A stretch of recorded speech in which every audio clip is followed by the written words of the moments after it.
Hello, I'm so happy you're here. My name is Eugenie Kruger, also known as Eugenie, and I'm a homeopath with a mission. I want to empower families worldwide with the knowledge of using homeopathy to treat themselves, their children, their pets, and even their plants.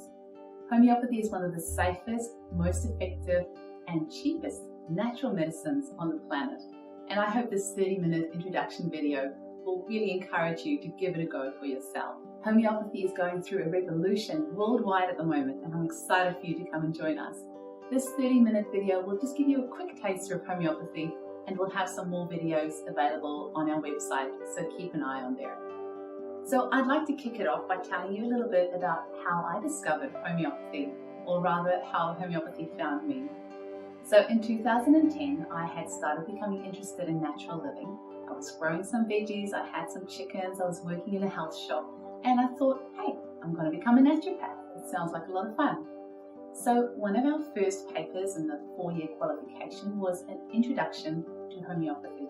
Now, even though I had worked in a health shop, I had no idea what homeopathy really was. I thought it was a broad term for natural living. It didn't really interest me, and I tried to get out of the paper, but I couldn't. So I reluctantly walked into that first lecture, and an hour later I walked out straight to the registrar's office and changed my pathway to become a homeopath instead. Why? Because I had my proverbial eureka moment.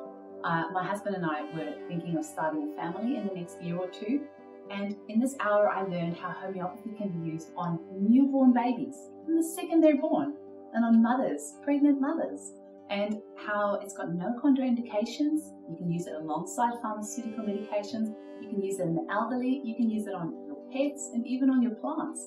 It sounded almost too good to be true, because working in a health shop, I knew that a lot of supplements and herbs cannot be used when you're pregnant. Same as with a lot of essential oils are contraindicated in pregnancy.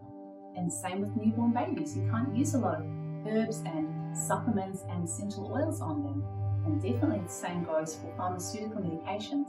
So to learn that there was something safe and natural and effective and cheap that I could use when I became pregnant and on my newborn baby was just absolutely amazing for me. So fast forward a little bit, and I have my son in 2011 and my daughter in 2014, and they are two of the healthiest kids you have ever met. They're hardly ever sick, and when they are, it takes them a day or two and then they're over it.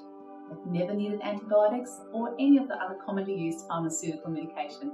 So I have so much to thank homeopathy for, and I want to share that passion and that knowledge with you, because I remember so well being a new mother, holding that baby in my arms, and that first fever when they were teething, that first cold and cough, and knowing that I have something safe and effective that I could use to treat them was so empowering for me as a parent. So if you are thinking about starting a family in the future, or you have a new baby, I've been where you are. I know what that feels like, having this new little person in your hands and knowing that you're solely responsible for them. So believe me, homeopathy is going to be a game changer for you. So come on this ride with me and discover why over 500 million people worldwide choose to use homeopathy.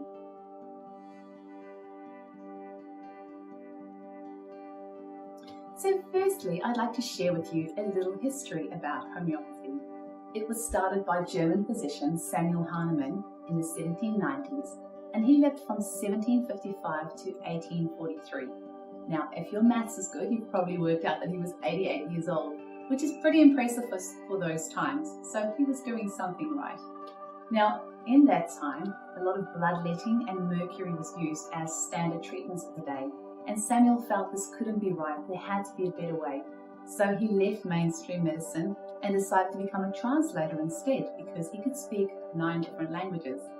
As luck would have it, he came to translate a herbal text, and in it, it said that cinchona, or Peruvian bark, is useful in malaria because the herb is astringent and bitter.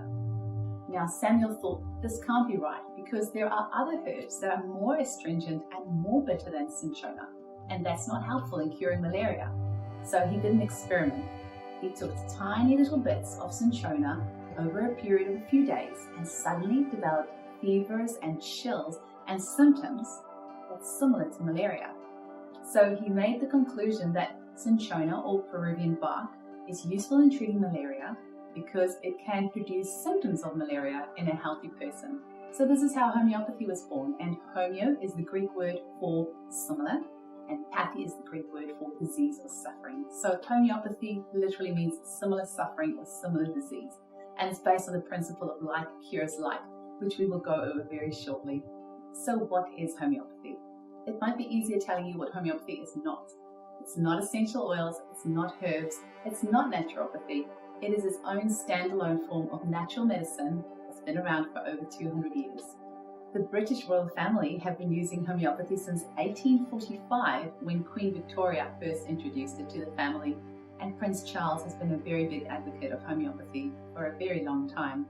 We also know that the Queen Mother has been using homeopathy all her life, and she lived to be 101, so she's doing something right. And Queen Elizabeth never travels anywhere around the world without her extensive selection of homeopathic remedies. Now, if the royal family doesn't impress you, then how about these celebrities? And I'm going to read it off because there's so many. Mark Twain, David Beckham, Catherine Zeta-Jones, Mother Teresa, Gandhi, Cher, Cindy Crawford, Paul McCartney, Tina Turner, Usain Bolt, Kate Blanchett, Jennifer Aniston, and Jade Jagger. Just to name a few, there's many more who have all spoken out about their love of homeopathy. Now, as I mentioned before, homeopathy is based on the principle of like cures like.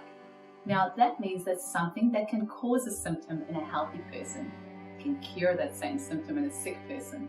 And if I've completely confused you, let me give you a few examples. I'm sure most of you have chopped an onion at some stage in your life, and as you'll probably know, it very likely would have made your eyes stream quite a bit. Now, we have an amazing homeopathic remedy which is useful for hay fever and colds, where one of the main symptoms is that the eyes are streaming. And this remedy is called allium cepa, and it's made from the onion. Now, anyone who has ever had too much coffee will probably know that it can make some of us a little bit jittery, a little bit anxious, and we might have some trouble sleeping. Now, if one of your main complaints is insomnia or feeling of jitteriness or anxiousness, you might like to use the remedy coffea, and you can probably guess what that's made from. Coffee. Now, another example is for those of you who might have stinging nettle in your garden, and if you've ever been unlucky enough to touch it, you might have had what's called an urticarial rash or hives on your hands, which can be quite burny and painful. Now, a few years ago, I had a friend who tried a new moisturizer, and her whole skin broke out in hives. Now, we gave her the remedy Urtica urens, and you can probably guess what it's made from. Stinging nettle. Now, let me give you another example.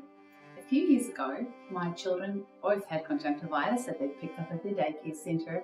I used a homeopathic remedy called pulsatilla, and their symptoms were gone within a day. Later on that evening though, about 2 a.m, I woke up and I felt something wasn't quite right. I got up, went to the bathroom, looked in the mirror, and my eye was swollen shut. It looked like a big red golf ball. So I had a very bad case of conjunctivitis. My symptoms were obviously quite different to my children's and much more intense. Now, I hadn't been stung by a bee, but it looked as if I had been due to the redness and the swelling. And those of you who have been stung by a bee will know what I'm talking about. So I used the remedy Apis, and within a few hours, my swelling went right down and my eye was back to normal. Now, you may have guessed that remedy Apis is made from the honeybee. Now, if you're vegan, don't be alarmed, because very shortly I'm going to show you how the homeopathic remedies are made and how we only need teeny tiny amounts of animal and insect substances to make enough remedies for the whole world. So let's chat about homeopathic remedies. What are they? It's what we call our homeopathic medicines. So we don't call them a supplement or an oil or anything like that. We talk about them as homeopathic remedies. They come in teeny tiny little sugar pills, or you can get them in drops or in a spray, sometimes in a powder. Our homeopathic remedies are made from plants, mineral and animal substances, and although nobody really knows how many different homeopathic remedies there are worldwide, it is estimated that we have over 8,000 different remedies. When you look at the label of your homeopathic remedy, it will have a name on there as well as a number and a letter. Now, in this case, I have Arnica 30C in my hand. Arnica is the name for Arnica montana, which is the little flower that the remedy is made from. there's a 30 and a C, and that tells us the potency of the remedy, which we will tell you about shortly as well. So remember how we talked about that onion that's really good for hay fever and colds with streaming eyes? Now imagine we take that onion, we crush it up, and we take 1 drop of that onion juice and add it to 99 drops of water and alcohol. Now the alcohol is just there to preserve it. Now we have 100 drops in total, and we shake this onto a hard surface that's called succussing, and now we have what's called a 1C potency. C stands for centesimal, which means 100. Now if we take 1 drop of this 1C and add it to 99 drops of water and alcohol, and then we succuss it, we have a 2C. If we take 1 drop of the 2C, add to 99 drops of water and alcohol and succuss it, we have a 3C. So you can probably see where I'm going with this. Now, usually for home prescribing, you would use a 6C, a 30C, or sometimes a 200C. But as practitioners, we have remedies that go up in potency up to 1,000,000. So we really have an endless amount of tools at our disposal to help people. So if you have tried lots of other modalities and nothing's helped, give homeopathy a try, because with over 8,000 remedies in potencies of up to 1,000,000, chances are good we'll be able to help you. Now you also might have noticed on some labels of homeopathic remedies it says 6X. Now X is the Roman numeral for 10, which means we start off with 1 drop mother tincture, or 1 drop of onion, to 9 drops of water and alcohol, and then we succuss it. And usually up to a 6X, which is what we call a tissue salt, and you will often see these tissue salts sold in health shops all over the world. So how do homeopathic remedies work? The quick answer is, we don't know yet.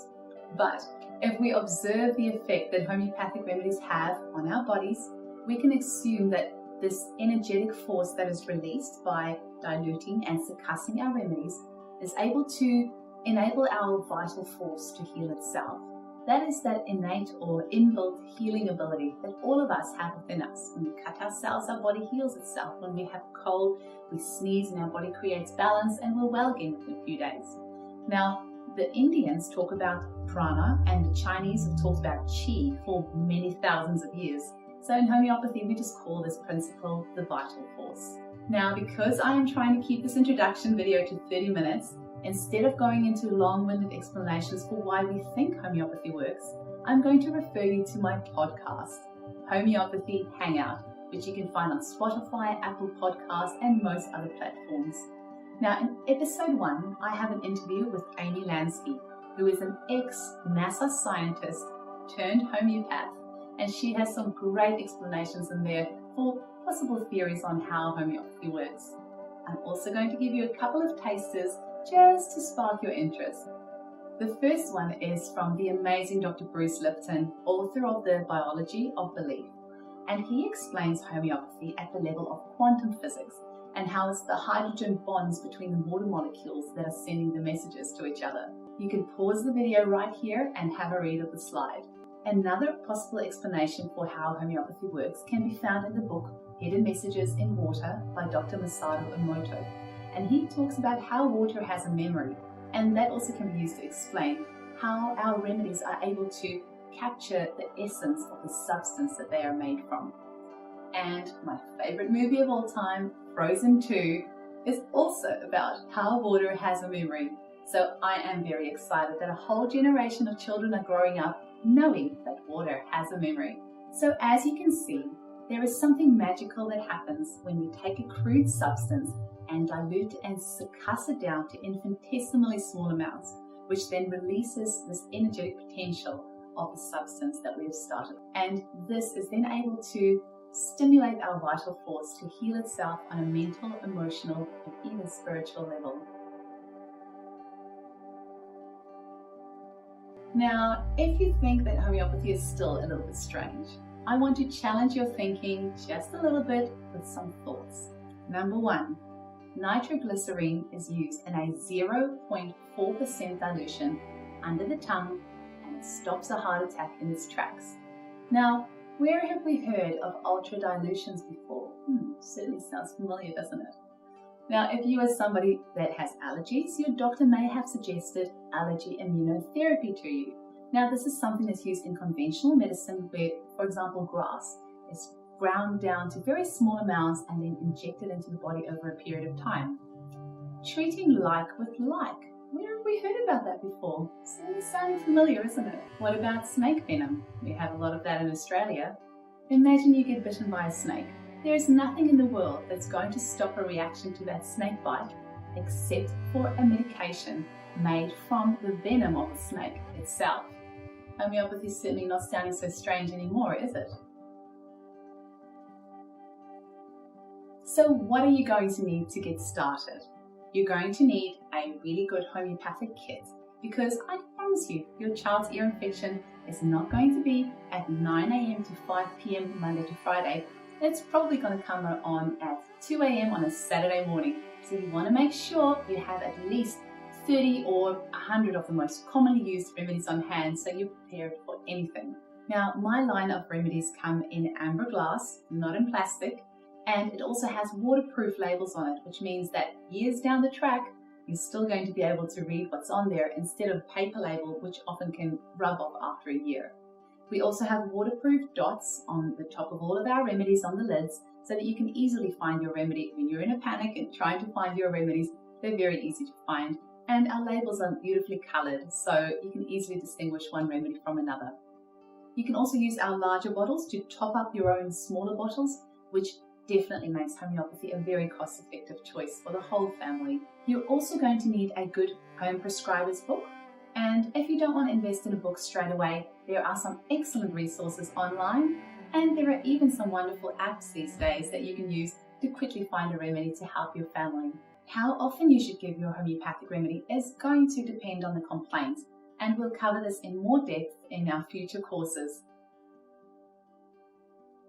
But as a guideline, generally for acute conditions, we might give 2 little pilules every 15 to 30 minutes for about 4 to 6 doses, and we'll call this a loading dose. And then afterwards, we usually decrease the frequency of the remedy. But that's just a general guideline. People often ask me if they can give 2 remedies at the same time. It's usually best to give 1 remedy at a time, but look, I know when it's 2 a.m. and your child is screaming and in pain, we don't always think very clearly. So if you need to, you can use 2 or 3 remedies, put it in a water bottle, shake it, and then 1 sip will count as 1 dose. Now, it is recommended not to brush your teeth with mint toothpaste or eat or drink for 15 minutes before and after taking your remedy. You also need to tip the pilules into the lid and then straight into your mouth. Don't touch them with your hands. Try to store them away from electrical equipment such as Wi-Fi and cell phones, and try to store them in a dark place away from strong smelling substances such as essential oils. But I have to tell you, in practice, I have found that the remedies are actually not as fragile as we are told. And I've often found that you can use a remedy after you've eaten, but what I would just do is, if you've just eaten something, have some water to clean your palate, then have your remedy, then just wait about 5 minutes before you eat or drink anything else.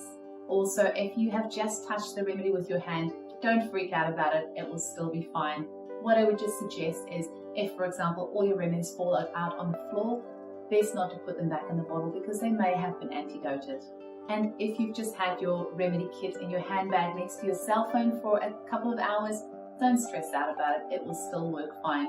Just be a bit more careful with not storing your remedies, say, on a microwave or next to a Wi-Fi modem, but short bits of exposure to electronic equipment here and there will be okay. And just for cuteness sake, I'm going to share a little video with you that my daughter did a couple of years ago when she was still quite little on how to take a homeopathic remedy. So I'm going to give you an example of what it looks like in real life when you're going to use homeopathy in your home. So say it's the middle of the night and your child has come down with a fever. Go and grab your book or hop on your app or hop on the website, and you're going to grab your kit because you were prepared and bought one earlier. And then you read through the chapter on fevers and see which remedies most closely suits your child's symptoms. So you read, for example, through aconite, and it says that it comes on after exposure to cold wind and the symptoms start very suddenly. And you think to yourself, well, what were we doing earlier today? Well, we were at the beach and there was quite a cold breeze that suddenly came up. So maybe I'll start with aconite. You might give a dose of aconite, so 2 pilules every 15 to 30 minutes for 4 to 6 doses, and after that, you might find that your child just goes back to sleep and the fever calms down. And then you check them in the morning and they might still be a little bit warm, so maybe you give 1 more dose of aconite and then you clear the woods. But if the 4 to 6 doses of aconite didn't work, you go back to your book, have a little read through it all again, and have a little think of what else might have happened or what else might have caused this symptom to happen. So maybe you were at the beach because you were at a birthday party, and maybe your child ate a lot of junk food which they don't normally eat. So maybe it was overindulgence that produced these symptoms.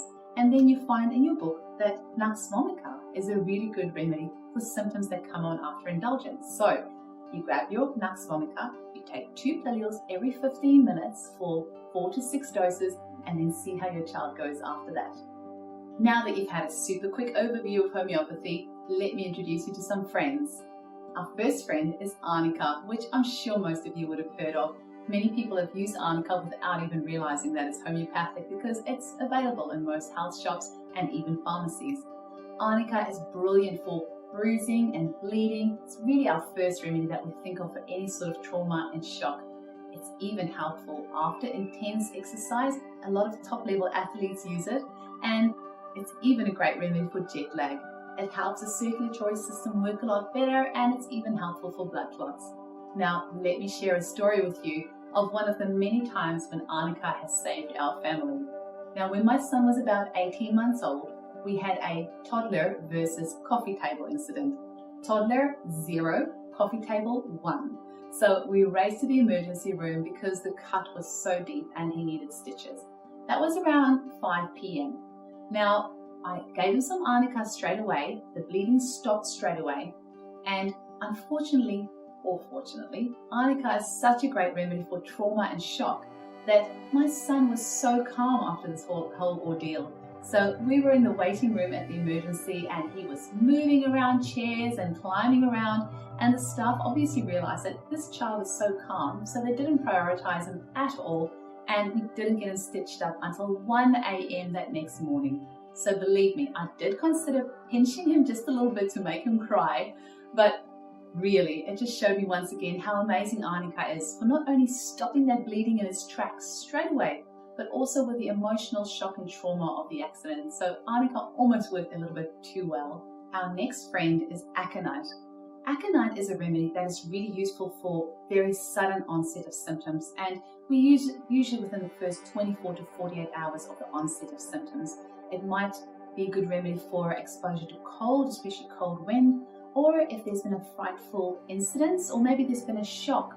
Now, this could be, for example, the shock of being in a car accident or an earthquake, or even some children who might have witnessed something really frightening. For example, something on TV that was very scary, and then it leads them to having night terrors, or maybe they've been in a car accident or an earthquake, and ever since then they've become very frightful. So do think of aconite for that mental emotional shock.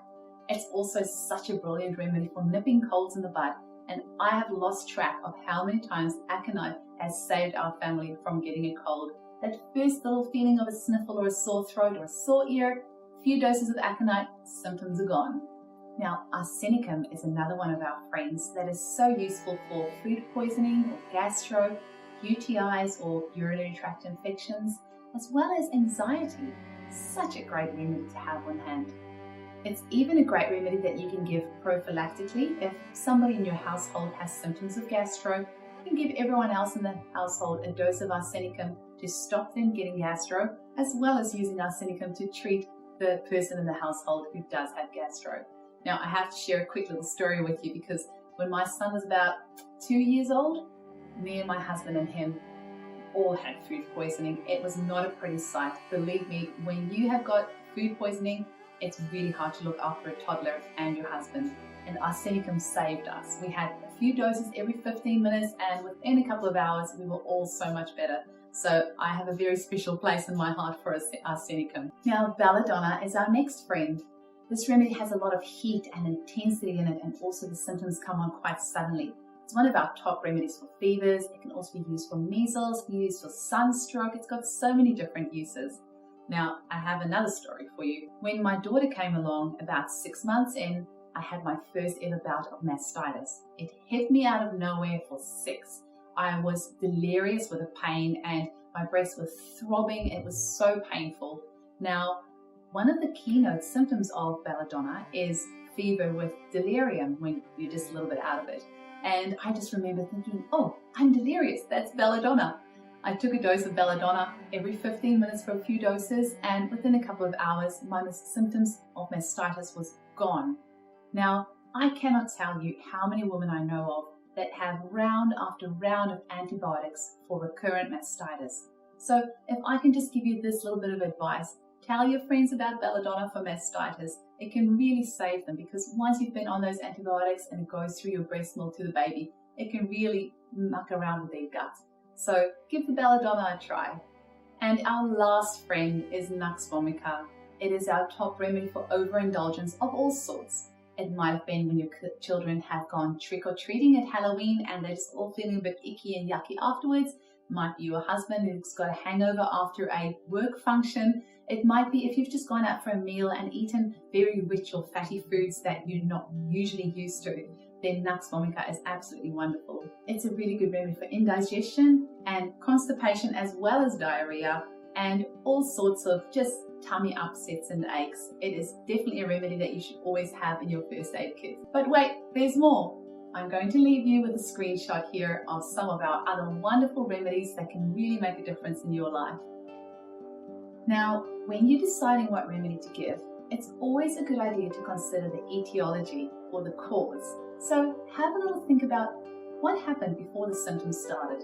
If it was due to exposure to cold, then maybe aconite will be your remedy.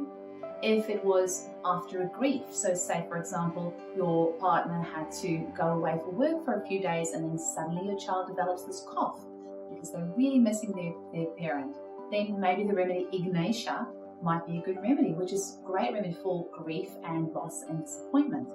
So have a little think about what might have caused the symptoms, and then when we treat the cause, symptoms will go away. Also consider what is strange, rare, or peculiar about the case.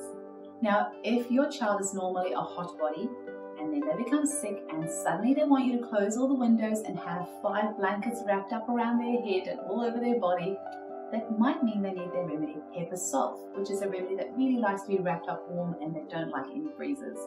If your child is normally Mr. or Mrs. Independent, and suddenly when they're sick they become very clingy to you, it might mean they need the remedy pulsatilla, which has a lot of clinginess in the symptom picture. So if you're tossing up between a couple of remedies, always be investigative. Think about what is strange about this, what happened just before the symptoms started, and then you will find that unique remedy that will really fit your child's case. And yes, it does take a bit of practice, but I promise you, every time you get that right remedy and you get great results, it's going to be boosting your confidence and you're going to become a better and better home prescriber. So thank you so much for coming on this journey with me. I really appreciate it. I hope you found this information helpful. And if you would like to order a kit or would like to make a booking, visit my website, eugeniekruger.com. And I would also love it if you could listen to my podcast, Homeopathy Hangout. Thank you so much for your time today. I really appreciate it, and I wish you all the best in health and happiness.